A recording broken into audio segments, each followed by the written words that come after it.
Hello friends, வாங்க ரவா லட்டு எப்படி செய்கிறதுன்னு பார்க்கலாம்.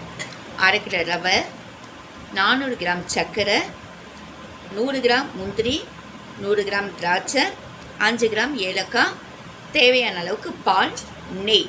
ஓகேங்களா? ஆல்ரெடி ரவை ரோஸ்டட் பண்ணி தான் வந்திருக்கோம். இருந்தாலும் நம்ம என்ன பண்ணணும்னு கேட்டிங்கன்னா, லைட்டாக வறுக்கணும். தவாவில் லைட்டாக வறுத்து எடுத்து ஒரு பாத்திரத்தில் கொட்டிக்குங்க. அரை கிலோ ரவையை, 400 கிராம் சர்க்கரையை அதில் மிக்ஸ் பண்ணிவிடுங்க. இந்த மாதிரி மிக்ஸ் பண்ணிவிடுங்க. அதுக்கப்புறம் கொஞ்சோண்டு நெய் விட்டு முந்திரி, திராட்சை, ஏலக்காய் ரெண்டுத்தையும் ஃப்ரை பண்ணிவிட்டு அந்த ரவையில் கொட்டிக்கணும். சரிங்களா? ஏலக்காவை கொட்டிட்டு அந்த ரவை கொஞ்சம் சூடாக இருக்கும் போதே நம்ம பாலை கொஞ்சம் காய்ச்சி எடுத்துக்கணும். 1/2 லிட்டர் பால் எடுத்துட்டிங்கன்னா அதுவே மிச்சமாகும்.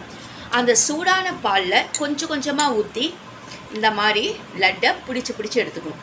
நெய் கொஞ்சம் சேர்த்துங்க. செம்ம டேஸ்ட்டாக இருக்கும். ஒரு வாரம் வச்சு கூட நம்ம சாப்பிட்லாம், கெடாது.